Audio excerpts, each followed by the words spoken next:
بسم اللہ الرحمن الرحیم۔ اردو نگریہ کے دیکھنے اور سننے والوں کو السلام علیکم۔ آج کی اس ویڈیو میں سال دوم کا سبق نواب محسن الملک پہ بات کریں گے۔ نواب محسن الملک مولوی عبدالحق کا ایک لکھا ہوا خاکہ ہے۔ بابا اردو مولوی عبدالحق ایک محقق، نقاد، خاکہ نگار اور مقدمہ یا دیباچہ نگار کی حیثیت رکھتے ہیں، اور چند ہم عصر بابا اردو کے خاکوں کا ایک ایسا مجموعہ ہے جس میں انہوں نے اپنے ہم عصروں کے خاکے دلچسپ اور منفرد انداز میں لکھے ہیں۔ خاکہ نگاری میں ان کی یہ کتاب بہت زیادہ مقبول ہوئی۔ بابا اردو کی نثر نگاری میں سادگی کا عنصر نمایاں ہے، عام فہم الفاظ کا استعمال کرتے ہیں۔ چند ہم عصر بابا اردو سر سید کی نثر نگاری سے قریب تر نظر آتے ہیں۔ انہوں نے سر سید کی نثر کے حسن کو اپنے خیالات و نظریات میں جذب کر کے نئی نسل کو منتقل کرنے کی کوشش کی ہے۔ ان کے خطبات اپنی جگہ اہمیت رکھتے ہیں۔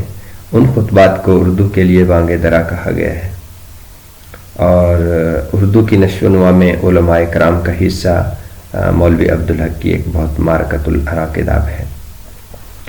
نواب محسن الملک مصنف کا نام ڈاکٹر مولوی عبدالحق لکھیں گے۔ اس کے بعد ڈاکٹر مولوی عبدالحق نواب محسن الملک کے بارے میں لکھتے ہیں کہ قدرت نے نواب محسن الملک مرحوم کو بہت سی خوبیاں عطا کی تھیں۔ وجاہت، ذہانت، خوش بیانی اور فیاضی ان کی نمایاں صفات تھیں۔ وہ صحیح معنوں میں اسم با مسمہ تھے۔ جو بھی ان کے قریب آیا ان سے متاثر اور مستفید ہوئے بغیر نہیں رہ سکا۔ اعلیٰ حکومتی عہدوں پر ہونے کے باوجود انہوں نے کبھی انتقامی سیاست کو اپنے قریب نہیں پھٹکنے دیا۔ کسی شخص کے خلاف کوئی قدم اٹھانا پڑتا تو ایسے ناپسندیدہ کام کو بھی ایسے سلیقہ سے کرتے کہ مخالف ہمیشہ ان کے احسان مند رہتے۔ محسن الملک جوہر کابل تھے۔ حیدرآباد کی حکومت میں انہوں نے اپنی انتظامی، سیاسی اور اخلاقی سوجھ بوجھ کا خوب مظاہرہ کیا۔ حیدرآباد حکومت کے انتظامی اور مالی شعبوں کو انہوں نے جدید پیمانوں پر اس طرح استوار کیا کہ بڑے بڑے مدبر اور دانشور ان کی ذہانت اور عظمت کے قائل ہوئے بغیر نہیں رہ سکے۔ حیدرآباد کے خواص و عوام میں ان کی مقبولیت کا اندازہ اس بات سے لگایا جا سکتا ہے کہ حیدرآباد سے ان کے رخصت کے وقت ریلوے اسٹیشن پر ان کو الوداع کہنے والوں کا ایک بہت بڑا ہجوم جمع تھا، جن میں امیر، غریب، بیوائیں اور یتیم سبھی شامل تھے۔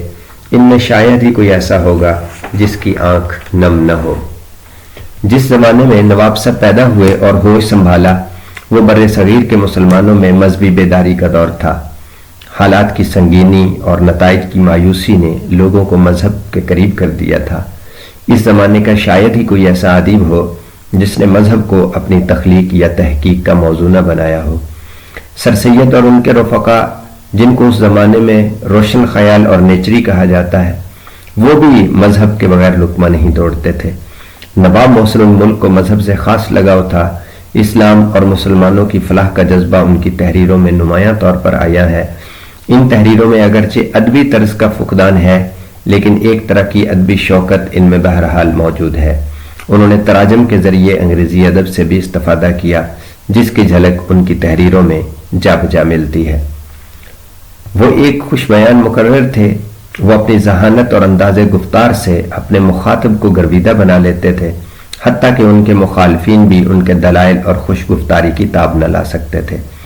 بدر الدین طیب جی، جو سر سید اور علی گڑھ کالج کے بہت بڑے مخالف تھے، نواب صاحب کی باسلیقہ اور پردرد تقریر سے نہ صرف رام ہو گئے بلکہ علی گڑھ کالج کو بھاری عطیے سے بھی نوازا، اور بمبئی میں ہونے والی all India Muslim League educational conference کی صدارت بھی کی تھی۔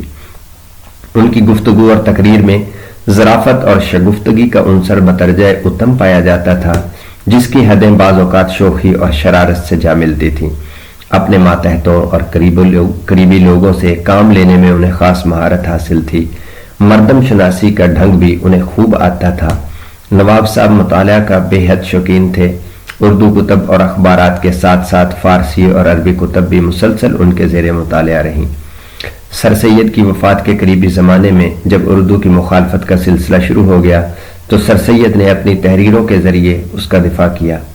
جب اس مخالفت نے زور پکڑا تو اردو کی حمایت کے لیے ایک انجمن قائم کی گئی، جس کے جلسوں میں نواب صاحب کی پرجوش تقریروں نے لوگوں میں اردو زبان کو فروغ کے لیے ایک نیا بلبلہ پیدا کر دیا۔ مختصر یہ کہ سر سید کے بعد نواب محسن الملک نے نہ صرف ان کے کام کو سنبھالا بلکہ بعض معاملات کو مزید آگے بڑھایا۔ ان کے انہی کارناموں کی بنا پر ان کا نام آج بھی زندہ اور ہمیشہ زندہ رہے گا۔